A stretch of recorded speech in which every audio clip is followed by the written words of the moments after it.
আমরা প্রথমত এগুলো তুলবো। প্রথমত একটা মাদারবোর্ড সেপারেট করার আগে এখানে এখানে যে ইয়াগুলো থাকে, গামগুলা বা স্টিকারগুলো থাকে, এগুলো তুলে ফেলতে হয়। এগুলো তোলার কারণ হচ্ছে এগুলো যখন তুলবা তোমার সেপারেটরে হিটটা সঠিকভাবে লাগবে। কি বলছো বুঝছো?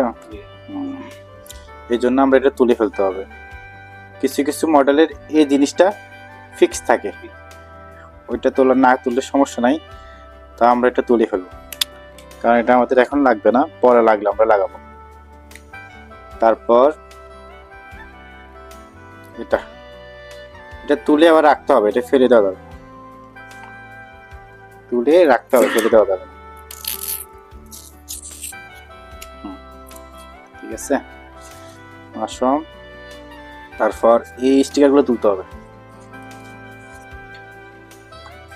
স্টিকার দেখা যায়? বিসমিল্লাহ, আমরা এটা আমাদের টাইম হয়ে গেছে, আমরা এখন বসাই দিই। ঠিক আছে, দেখো আমরা এটা তুলবো কিভাবে।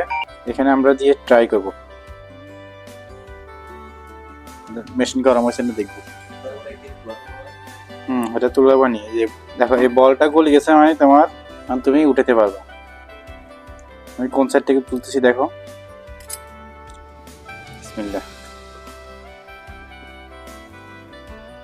এইটা চারপাশে বুট বুড়াইবো।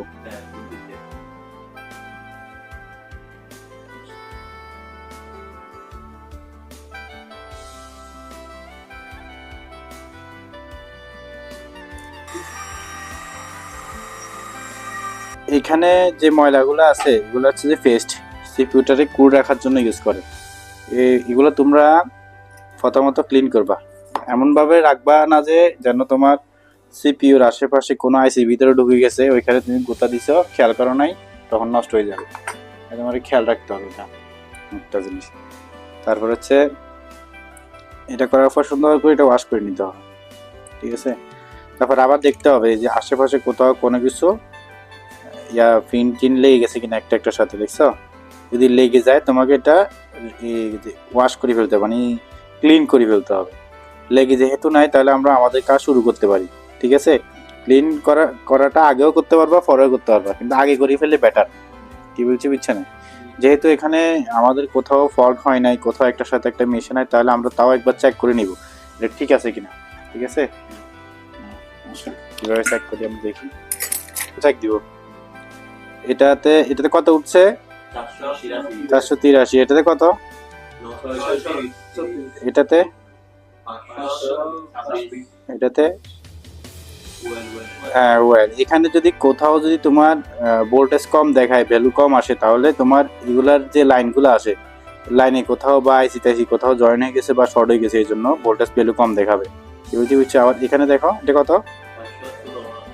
400। এটা গ্রাউন্ড না, এটা গ্রাউন্ড, আওয়াজ করতেছে না। এবার আমরা অপোজিট সাইডে দেখলে অ্যারাউন্ড 1300-র উপরে আসবে, 1300 থেকে 1500-র মধ্যে। এবার দেখো তো কত উঠছে? 1300 সামথিং না, তার মানে মাদারবোর্ড ওকে। তারপর আমরা অন করে দেখবো। ঠিক আছে, তারপর আমরা এটা লাগাইছি পাওয়ারে, দেখো এটা এখন অন হবে কিনা আমরা পুরোপুরি চেক করবো। দেখছো ডিসপ্লে আসছে কিন্তু লোগো আসে না, এটা একটা প্রবলেম। এটা তোমার ভিতরে অন হয়েছে কিন্তু লোগো আসে না, সফটওয়্যার ক্যাশ নাহলে সিপিইউতে সমস্যা হয়েছে। তাহলে আমরা নো লোগোর জন্য কাজ করব। হ্যাঁ ঠিক আছে, বিসমিল্লাহ। এটা এমনভাবে কাটতে হবে যেন আশেপাশে কোনো ক্যাপাসিটর, ডায়োড, ফিল্টার কোনো কিছু যাতে না পড়ে।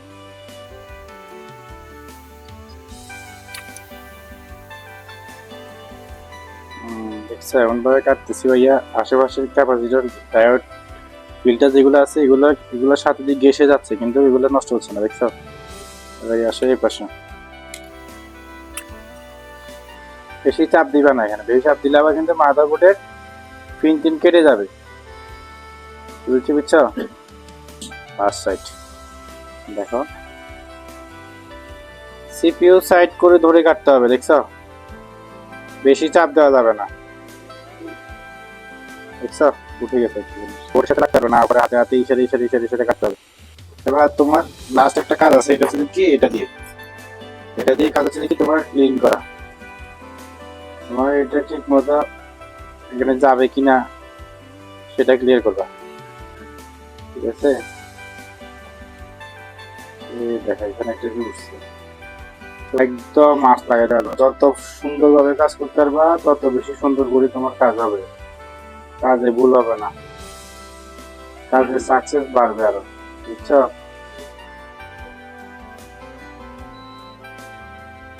ফেস্ট ফ্লাক্স ফেস্ট দিতে হবে একটু একটু, তাহলে এটাকে তাড়াতাড়ি করে দেবে। হ্যাঁ, মাথা এটা মনে হচ্ছে এখন 8 mm, 8 mm নজর লাগাইতে হবে।